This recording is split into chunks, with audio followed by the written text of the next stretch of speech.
The state character, unity and planning of the Soviet public health system have had an especially beneficent influence on the medical servicing of women and children who enjoy particular attention in the Soviet Union. Article 122 of the Soviet Constitution says, women in the USSR are accorded equal rights with men in all spheres of economic, government, cultural, political and other public activity. The possibility of exercising these rights is ensured by women being accorded an equal right with men to work, payment for work, rest and leisure, social insurance and education, and by state protection of the interests of mother and child, state aid to mothers of large families and unmarried mothers, maternity leave with full pay, and the provision of a wide network of maternity homes, nurseries and kindergartens. Half of the specialists graduating from Soviet universities and institutes and more than half of all the doctors are women.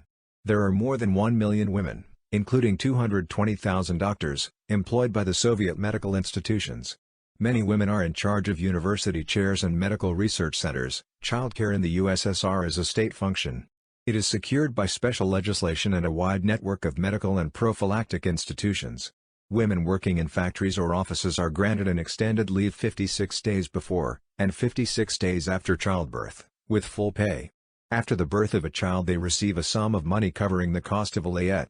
Furthermore, they are entitled to time off from work every 3.5 hours to nurse the baby. Health protection in the Soviet Union, page 14 para 8, page 15 5-9. The Soviet Union has always relied heavily on the use of women in the labor force. In recent years, moreover, efforts to facilitate female employment have been intensified and the proportion of women who work has been rising. Wages in the service sector, where women workers predominate, have been raised substantially, part-time jobs for women have been authorized and childcare facilities have been expanded. As a result, during 1957-67 the share of women in the labor force rose from 45 to 50%. In urban areas, moreover, about 90% of women of working age, 16 to 54 years, currently are either employed or attending full-time school. This contrasts with about 50% in the United States. Even though the government advocates population growth and provides free medical service, childcare facilities, paid maternity leave and family allowance payments, its policy with respect to abortion is liberal, and a divorce is relatively easy to obtain. Any woman may have an abortion performed at a state clinic for a nominal charge. Soviet concern over falling birth rate, page 8 para 2, page 9 para 3. Venereal diseases are said to have been practically wiped out. Prostitution, though regulated in the early socialist state, has been abolished officially.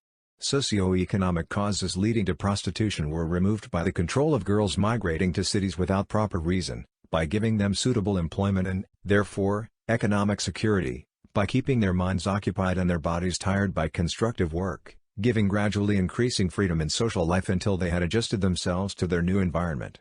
Organization of the medical profession, administration of public health, and status of medical sciences in the Soviet Union, page 35 para 5-7. In maternity centers, family planning and birth control are taught to both husbands and wives. Contraceptives are not supplied by the state, though their use is not prohibited. A certain small proportion of therapeutic abortions are in hospitals, the reason for such procedure being the health of the mother on account of heart disease or other conditions. A working-class mother received 120 rubles at the birth of each child for the purchase of clothing and may also be given 90 rubles per month for 9 months for incidentals towards baby feeding. For the birth of her third child, a mother receives 400 rubles and for the fourth 1,300 rubles. This rate gradually increases until the 10th child and above she gets 8,000 rubles each along with monthly allowance of 300 rubles. Expectant mothers get maternity leave with full pay for 72 days or more if medically certified. Crying babies were noticeable by their absence. When I remarked upon this, I was informed that there should exist no reason for babies to cry if their needs are attended to properly. Organization of the medical profession, administration of public health, and status of medical sciences in the Soviet Union, page 49 para 5. The most important establishments for children are the daycare centers for children of the employed. In the past, families in the upper income brackets have been the main benefactors because parents must share the cost of these centers. In February 1972, however, the Assembly of Self-Managers in Zagreb, in the Republic of Croatia, went on record in favor of reforming the child care center system. Under their proposal, parents with low incomes would not be charged for placing their children in nurseries and kindergartens. National Intelligence Survey 21, Yugoslavia, The Society, page 38 para 7. Payments for pregnancy and childbirth continue for 90 days and the payments are increased from 80% of the regular salary as provided by the old law, to 88%. Subsidies for outfilling the newborn child have been increased to 2,000 dinars from the 800 dinars formerly paid. Subsidies for better food for the mother and newborn child are increased to a total of 3,600 dinars for 6 months and the former total of 720 dinars for 12 months.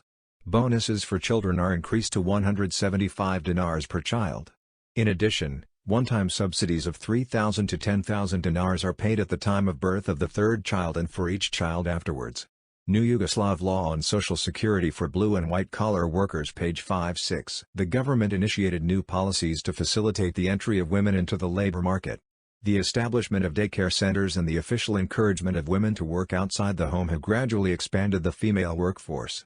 Approximately 17% of the total workforce was female in 1953 and by 1975 this figure had risen to 28%.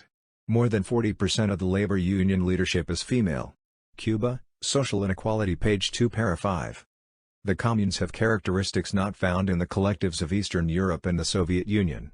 Women will no longer perform their traditional duties, cooking, laundering, sewing and looking after children. This will be done by communal institutions, and the women will be assigned to labor brigades for work in the fields or even in distant factories. Collective life and the family in China's communes page 2 para 4. At the grassroots level, in factories, farms, the neighborhoods and on street party committees, women party members frequently outnumber men and often are the most important political leaders in their area. There are fewer women at the higher echelons of the party apparatus, but in recent years women have been better represented than ever before. Women comprise over 10% of the party Central Committee, which was elected in 1973 and has about 300 members. The role of women in China page 1 para 1, page 2 para 1, page 1 para 3. Women are entitled to the same allotment of land as men. In return for this right, the rural women have voluntarily taken up the task of producing more in support of the front. In the North China Revolutionary People's University near Peking, 30% of the present student body of 7,000 are women. Many of these students were formerly professional women who now want to learn how to serve the people's interests.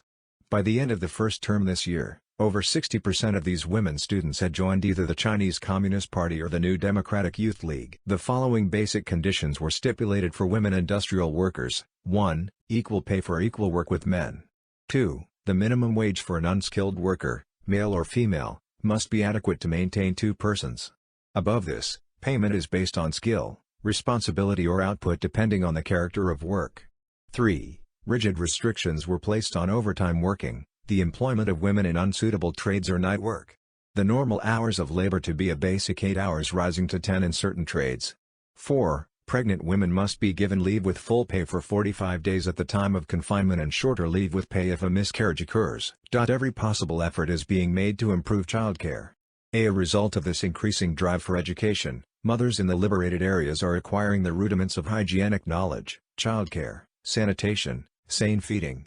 Polygamy, concubinage, prostitution, the sale of women, marriages earned by parents without the voluntary agreement of the 2 parties are all now illegal in the liberated areas.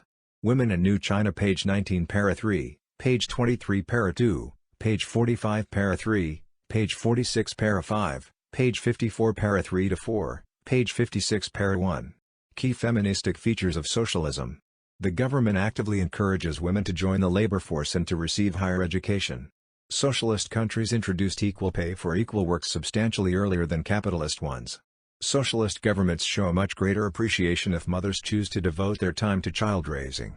They offer extensive economic support, with market regulation and subsidies in order to alleviate the financial burden of raising children.